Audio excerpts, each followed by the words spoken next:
Hello and welcome to my channel. In this video, I cover the C++ course by Sololearn. And there are a few chapters, okay, of basic concepts, conditional loops, data types, functions, classes, etc. In this video, I completed the basic concepts. The basic concepts I tried to just run through real quick because it's simple stuff, but I spent a little more time on those concepts which are fundamental and important later on in C++, you know. And so yeah, that's about it. Hello and welcome to my channel. In this video, I'm gonna try something a little new. I'll be doing a course on Sololearn, which is C++, and I'll try to finish this entire course in one day, I guess. And I got this video idea from Doors Coding School, where this dude did learning C language in 3 hours. So I'm gonna try learning C++ in perhaps 3 hours as well. Alright, so I'm not very familiar with this website. I searched it up on Reddit a little, and they were saying that as for C++, we should buy books and stuff. I tried buying books, but I'm not really a reader, so I couldn't continue. Like I can read like maybe 50 pages, and then soon after, or like in the next few days, I just don't continue. Apart from that, I feel like practicing is the way to be perfect.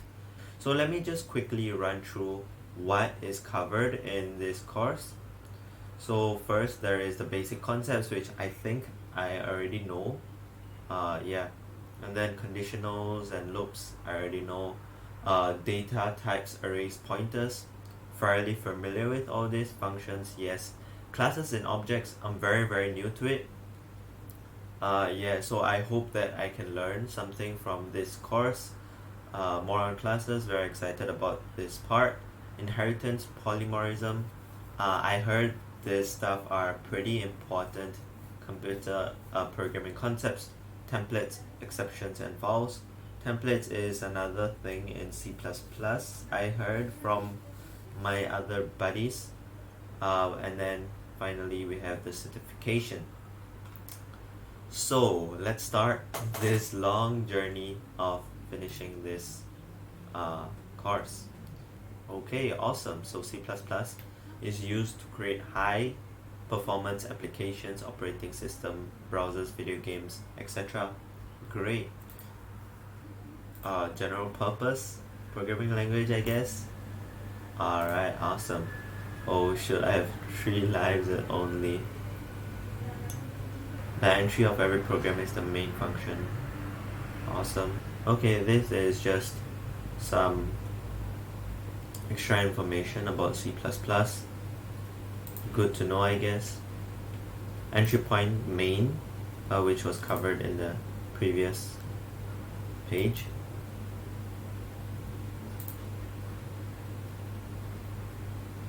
Okay, so they have their own IDE. Okay, this is gonna output hello world. I guess pretty simple stuff. Continue. Enforce program, drag and drop the outputs to output hello world on the screen. C out, and the bracket is facing the C out, if I'm not wrong. Yep. So yeah, as for C out, it's facing the C out. As for C in, it's gonna face the variables. Okay.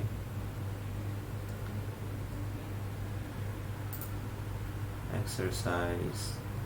Write a program to print C++ is cool. None. Note that the sentence starts with a capital letter. Okay, so we want to print C++ is cool, which is C out. C++ cool. That's all, I guess.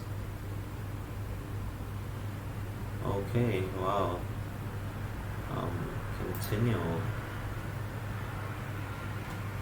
Great. Let me just check something real quick. Okay. Each instruction must end with a semicolon. This is pretty self-explanatory. As in not self-explanatory, as in from the previous few exercises we can tell that it always ends with a semicolon at the end. Offers various headers, each of which contain information needed for programs to work properly.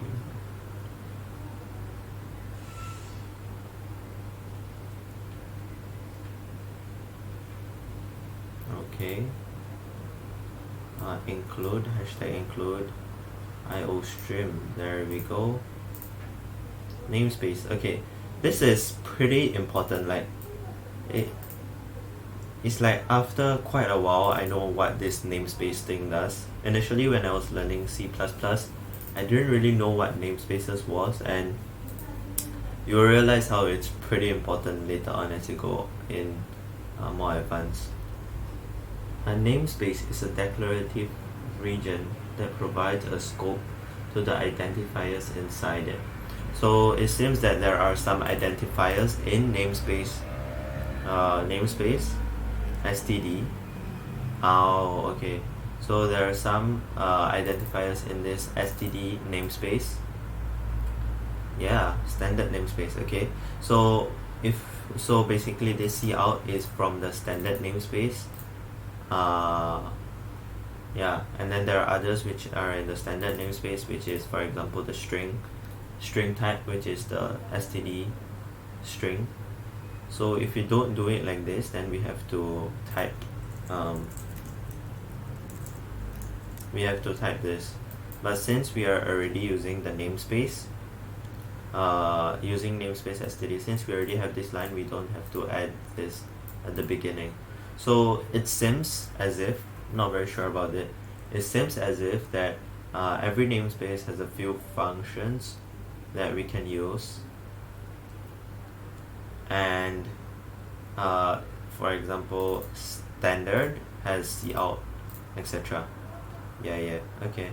And from what I can recall, we have this exists in C++, so that C++ can add in more functions and libraries. For example, different libraries might have the same function name.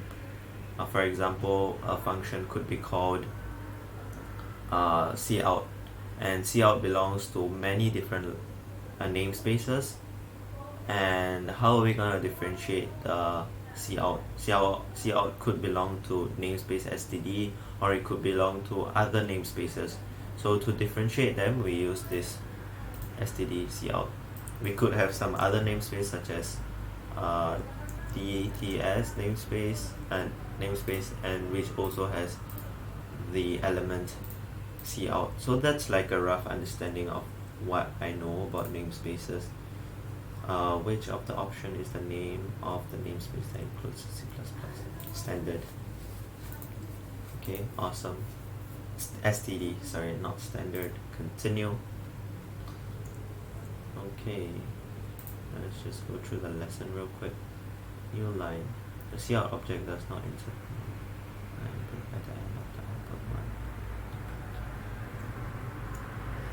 Okay, so we can use the endl manipulator at the end, which is gonna work just like a new line thing, line break. Endl, fantastic. New lines. New line character \n can be used as an alternative to n. Yeah, this can be used as well using a single cout statement with any instance.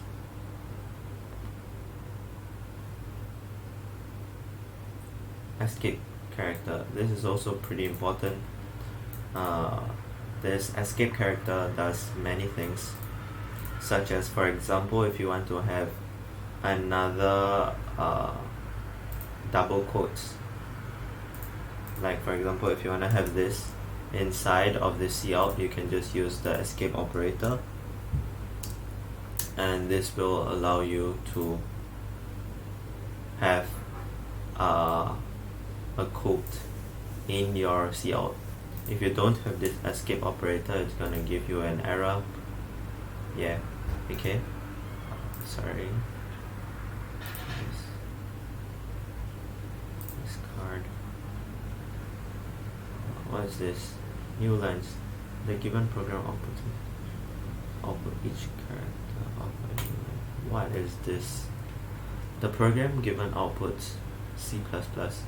Change the code to output. Okay, so this is pretty simple. Just add in \n, and we should be good to go. Okay, continue. If I'm too fast, I'm so sorry. I'm just trying to speed run this Sololearn thing. Yeah. Continue. What is the symbol for moving to new line? \n. Continue. Lesson complete. Just learn new lines. Don't forget to test your knowledge with practice. Okay. Lesson. Comments are explanatory statements that can include in C++ context.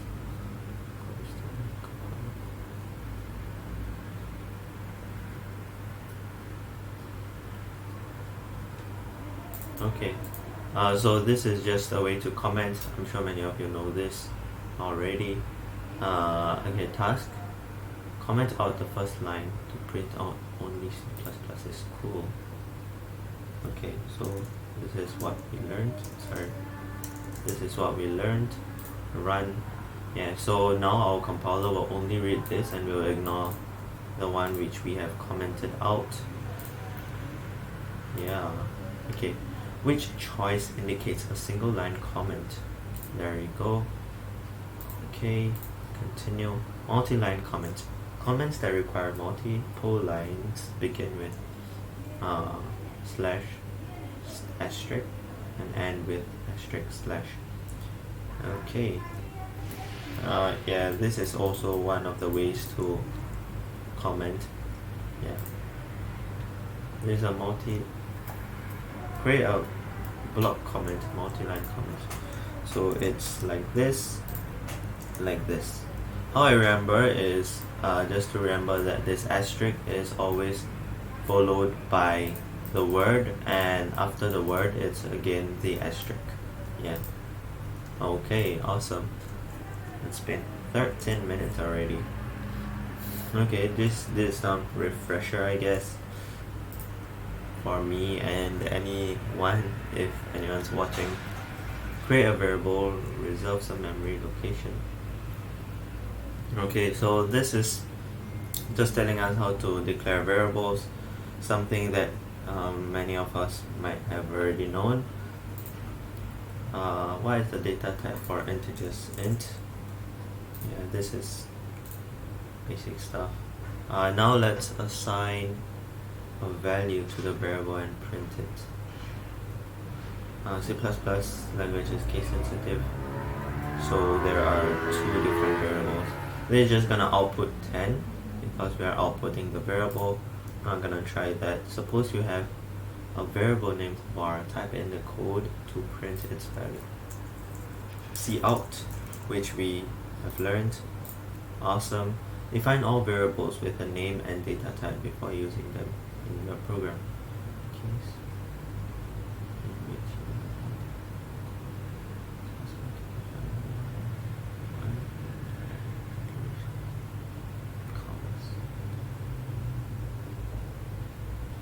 Okay, this is a good invention, I guess, by C++ and C.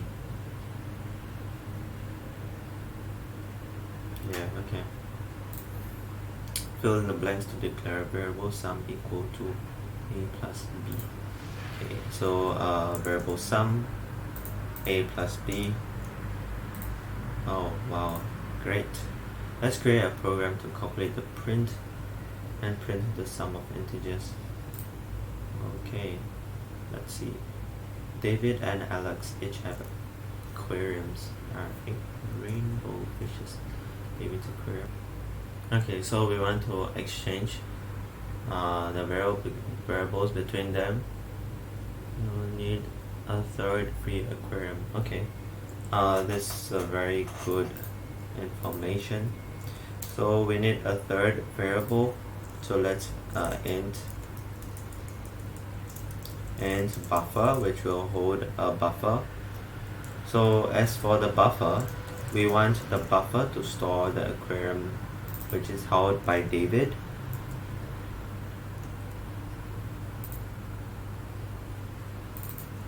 Okay, and then aquarium David is gonna equal to the aquarium which is held by Alex. Okay, the number of fishes held by Alex, and then at the very end we want Alex's aquarium to be equals to David's aquarium which is held in this buffer. That's all, and this should be correct. Okay, awesome. Continue. Which two statements are true for variables in C++? Variables must be declared before their use. Correct.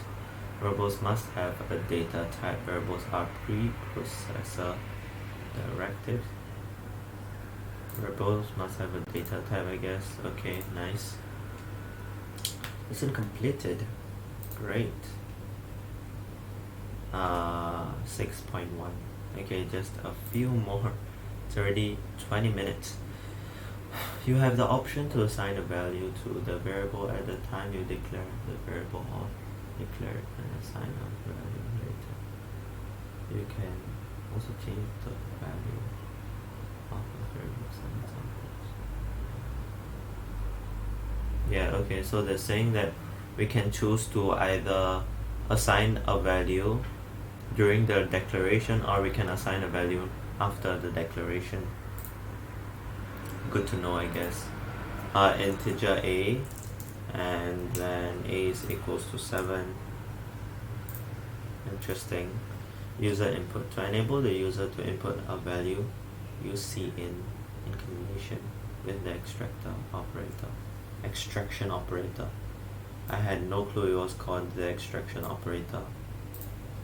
The variable containing the extracted data follows the operator. The following example shows how to accept user input and store it in the num variable. Okay. This is just getting user input. Yeah, if you've done C before, it's just like the scanf or get string. Yeah. What is the purpose of cin? Take information from the user. Awesome. Accepting user input. The following program prompts the user to input a number and stores it in a variable a. Okay, when the program runs, it displays the message, please enter a number, and then waits. Yep. So this is supposed to work. Accepting user's input. Type in the code cin, cin, then you enter the value a. You can accept user input multiple times throughout the program. Okay, yeah. So you can, okay, fair enough. Fill in the blanks to declare the variable var of type int. Enter values. Please enter a value. First, you have to see out, please enter a value, and then you want to see in for the user to enter the variable. So you have to see that these arrows are different. I've made mistakes confusing these arrows. So whenever it's see out, it's gonna output whatever you have written. So it's going this way, and whenever it's see in, it's going this way. That's how I remember. Let's create a program that accepts the input of two numbers and prints their sum.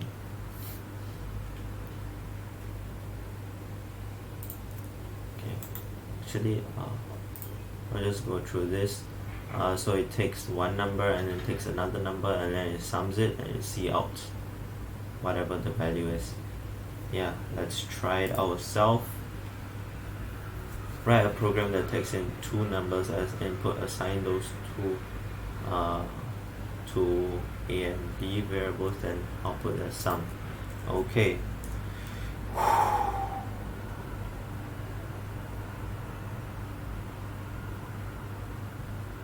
Assign those values to be provided.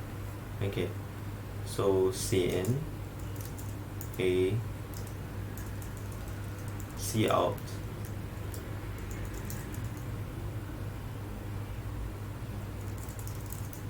value of A, Cin, A, Cout, value of B, Cin, B, and then there is the manipulation. This is a sum equals to A plus B, and then Cout, the sum is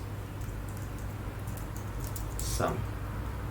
Okay, so this is supposed to work. Run. Oh, some error. Yep, sorry, I forgot about the semicolons. It's a very common mistake. Oh, never mind, there's still some errors. Okay, so we get the, oh my gosh, forgot to declare the sum. So in sum, now it's supposed to work. Huh? What's the matter? So Cin A, Cin B, sum A plus B. See out, the sum is your output. Wait, what do they want?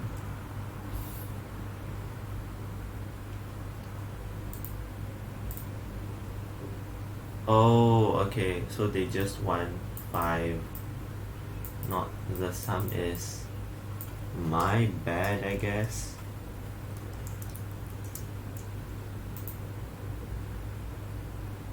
What the? Okay, so they don't want any of that. It's just gonna be A and B. Finally, oh my gosh, I'm so sorry. Okay, so that's great, we got that correct.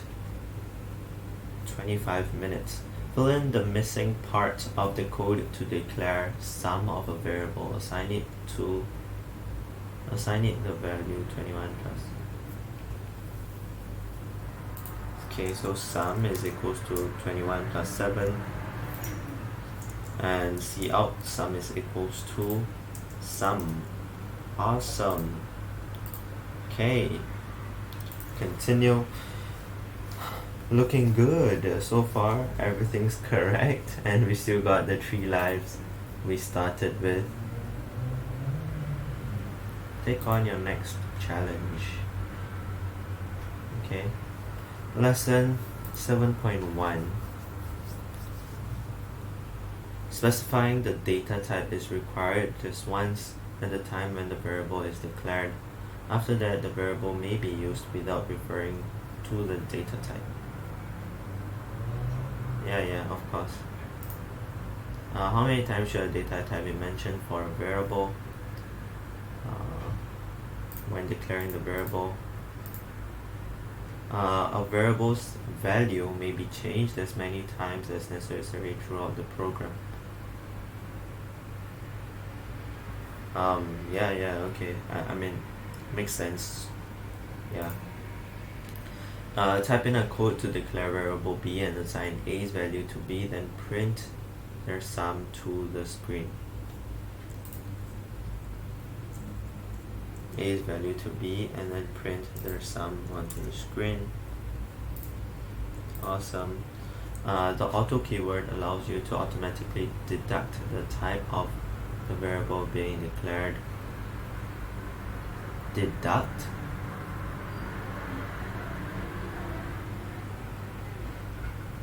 You mean detect? Okay, same thing I guess. Deduct, detect. Okay, wow. I did not know that. So there's an auto keyword we just so we don't have to type in int double or whatnot. This is something new. I didn't know this before. Auto keyword. Let me just write it here. C++. I did not know about this.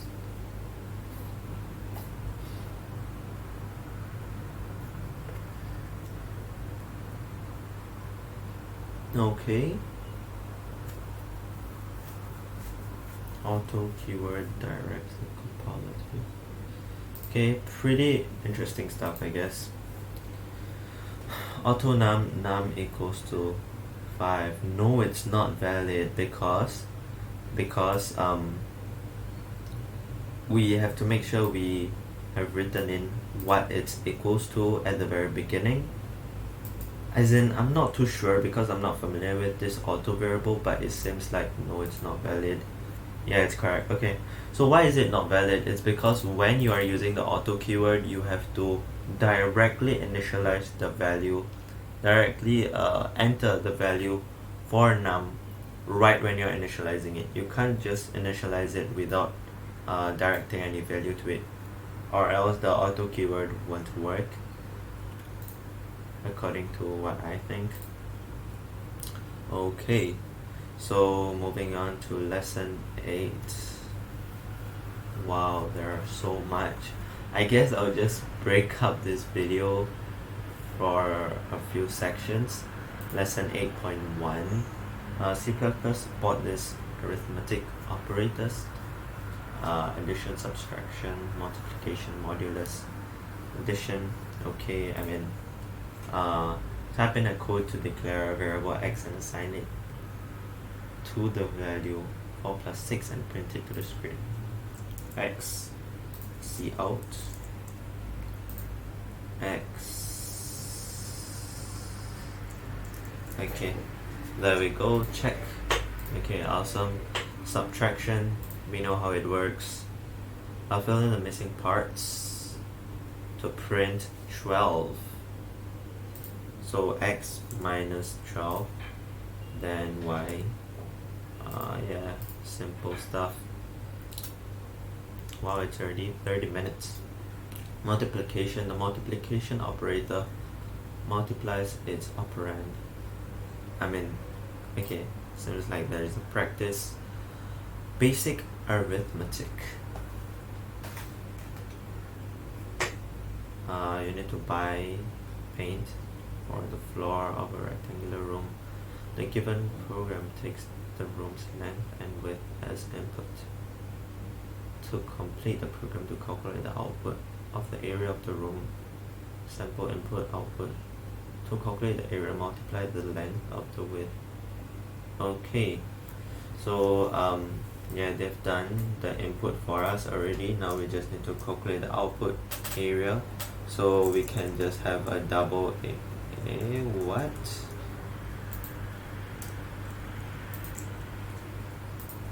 Double area, and area is gonna be equals to length times width.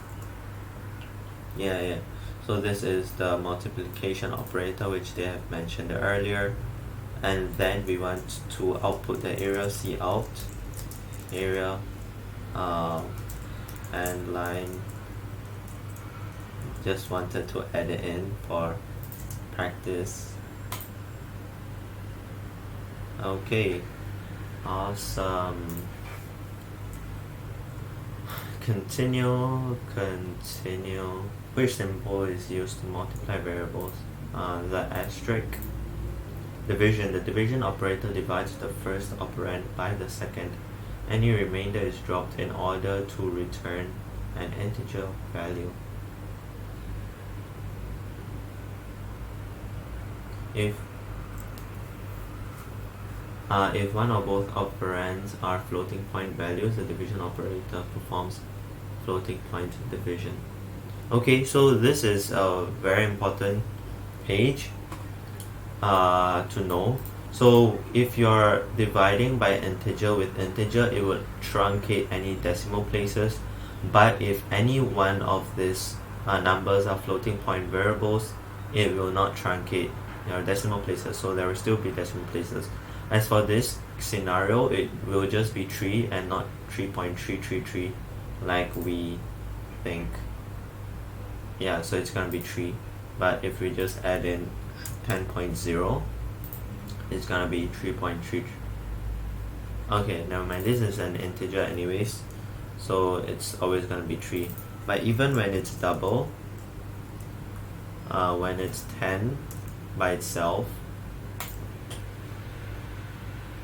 it's just gonna be 3, but if you add in 10.0, then it's gonna be 3.333. Yep, correct. Discard. Yep.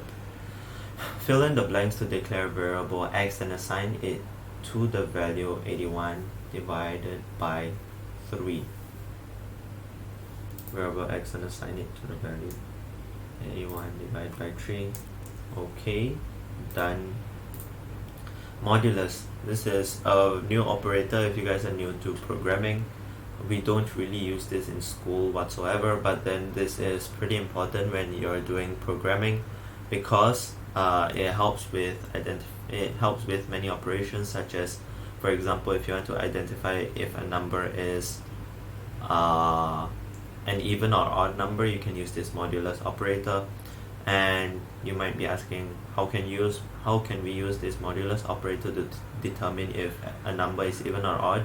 You find out later as you move along and understand how this modulus operator works. Which operator is used to determine remainder?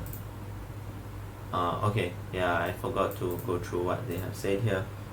It's known as the remainder operator, okay, because it returns the remainder after an integer division.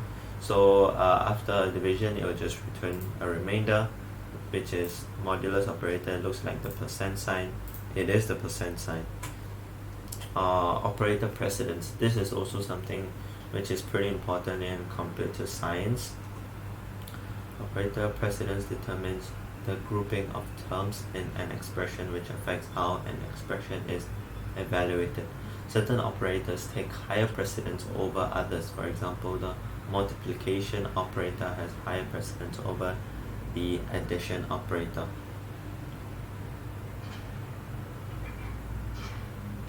Yeah. Okay, this is just what we've learned in, I don't know, secondary school or primary school. Multiplication occurs first and then the addition, unless you're using parentheses or brackets. Yeah. Fill in the missing parentheses for x values to be equal to 14. So 7, yeah, so 7 times 2 is 14. Done. Operator precedence. Parentheses forces the operators to have higher precedence. You guys know this from school. If there are parenthetical expressions nested with one another, the expressions within the innermost parentheses is evaluated first. If one of the expressions are in parentheses, okay, yeah, we already know that. Which two statements are correct for arithmetic operations? Subtraction is done first, no. Addition is done before, no. Parentheses first, then multiplication and division. Yeah, these two are correct. Multiplication is done before addition. Okay, awesome. Moving on.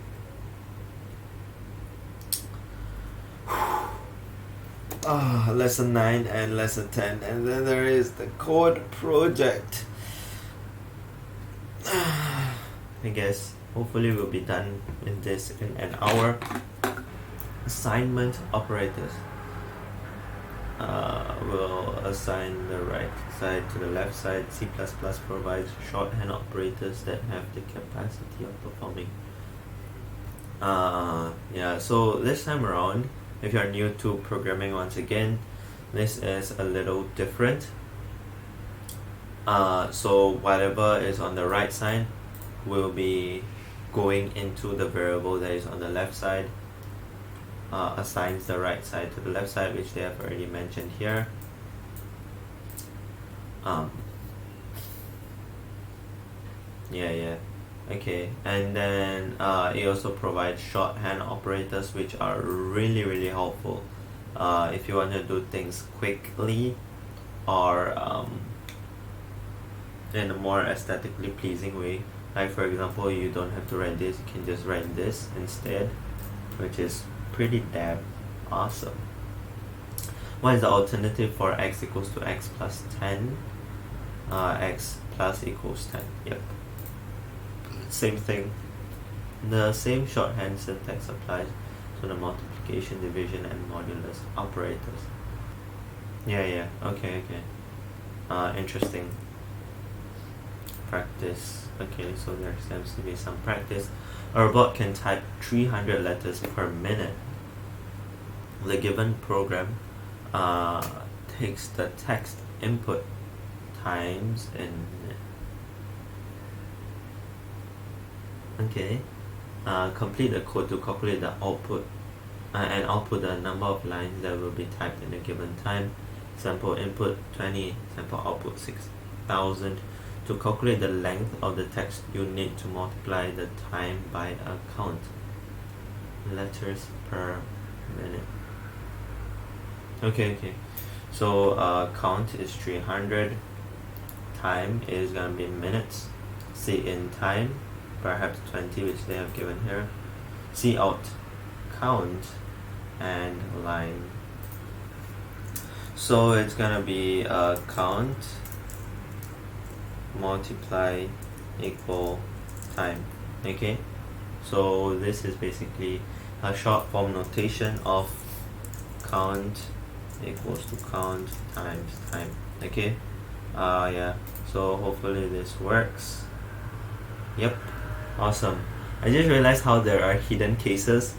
What if you get wrong on those hidden cases, then what? Yeah, so let's move on, continue. Code coach is solved. Continue. Fill in the missing part of the following code to divide x by 5 using the slash equal operator.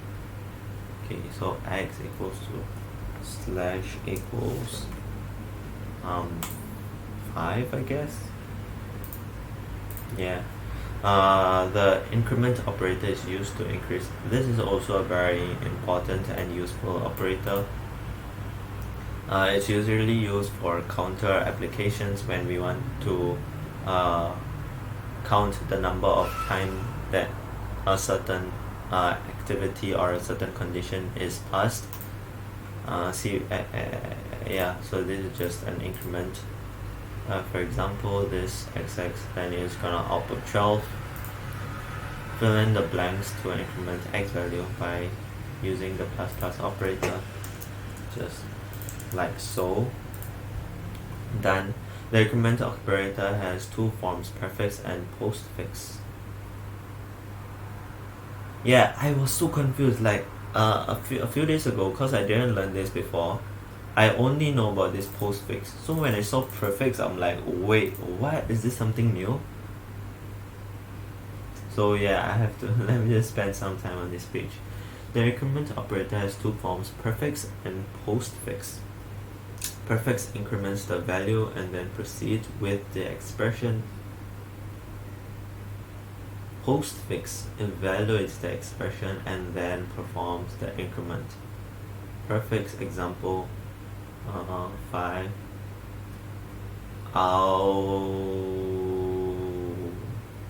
Okay, there's just slight difference. For this, it's gonna add first. For this, it's gonna add later on. Wow. As in, I didn't find really a need for it. Yeah. But I guess it might come in handy once in a while. Or like even if you see it on a code, you know what it's doing. Okay, increment operator. What's the difference between plus plus x and x plus plus? X plus plus uses x value, then increments it. Correct. x plus plus increments x value before using it? No. Plus plus x uses, actually no, it's correct. Plus plus x uses x, no, this is not correct. Plus plus x increments x values, x plus plus uses x value, then increments it.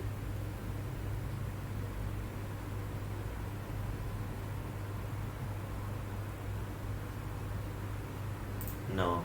Okay. Nice. Great. The decrement operator minus works but instead of increasing the value, it decreases it by 1. Please type in the code that decrements x values by using minus operator. Done. Okay. Awesome. Last and final lesson before we go on to the code project. Okay. Sololearn.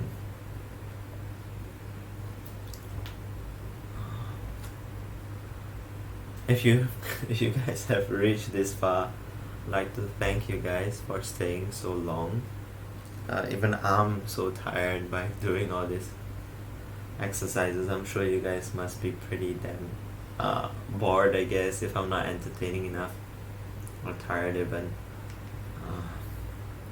Okay, moving on. Lesson 10. Fill in, oh my gosh. Fill in the missing parts of the code to print I love C++. Include IOStream using namespace std, int main, void, return 0. You guys might not know this. I know this because I've been doing C and C++. Let me just run through it real quick. Include IOStream is the library which we are gonna use. Using namespace std, we are using this namespace std, pretty self-explanatory. And then this is the main function which we have to have in any C++ program. This one is pretty understandable. Return 0 is just a thing that C and C++ does.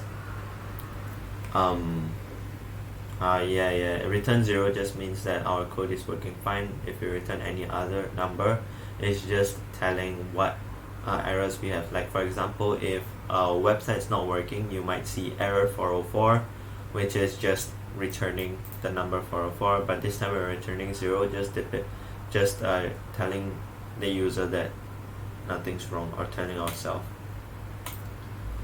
Please type in the code that declares two variables of type int and print their sum to the screen.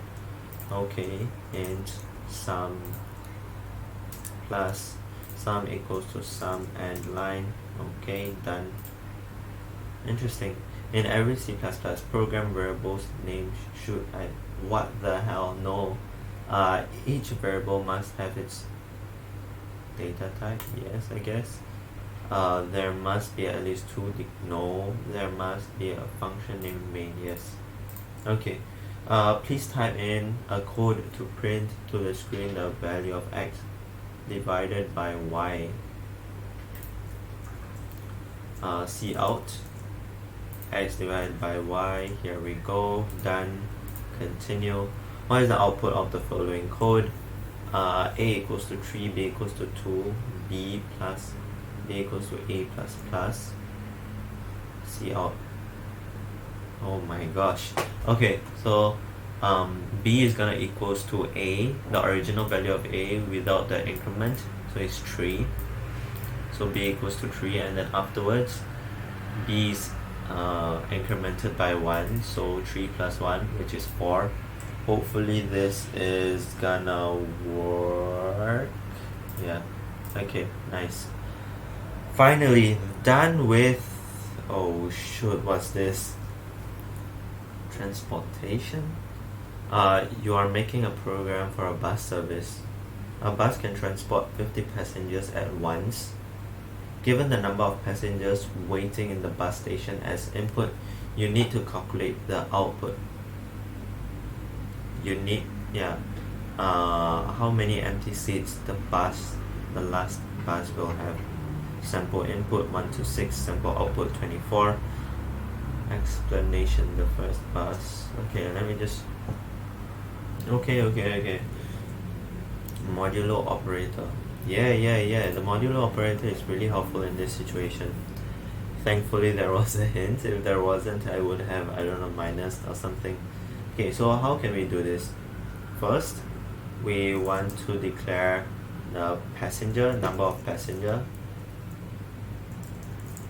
okay, which is gonna see in. The user is gonna enter the number of passengers, okay, and then we are gonna calculate the output. As for the output, we need to have another value which is gonna be remaining,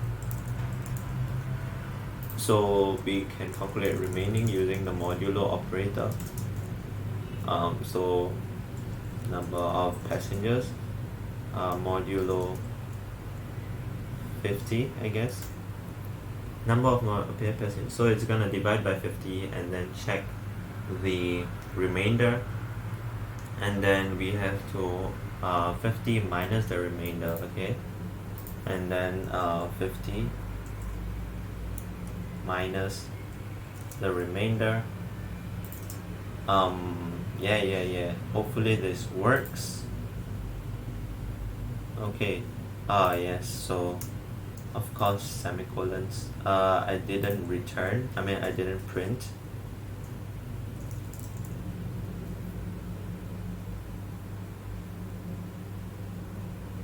Oh, but not used.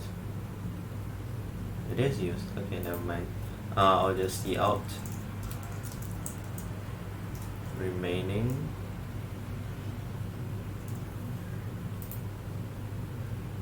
Okay, awesome, you're on fire. Okay, so that's it, I guess.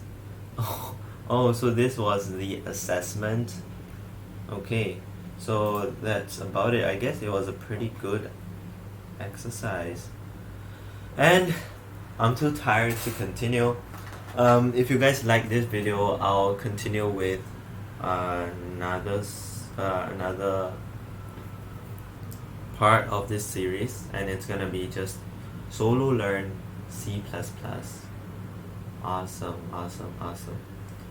Okay, so yeah, we still have conditions and loops, data types, arrays, pointers, functions, classes, objects.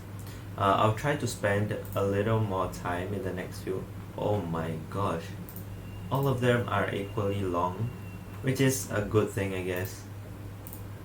Yeah, it's a good thing. So that's that. This video was 50 minutes here. I might edit some parts where I was just reading the question and stuff, but I'll think about it. So I hope you guys enjoyed this video and learned a thing or two. If you want me to continue, like this video, subscribe, and comment down below. And if you guys have any questions with regards to any C++ programs or any C program, or perhaps Python, I'm pretty new to Python, you guys can hit me up on Discord. I've left my Discord on the channel about section. And that's about it. Thanks for watching, and see you on the next one. Bye bye.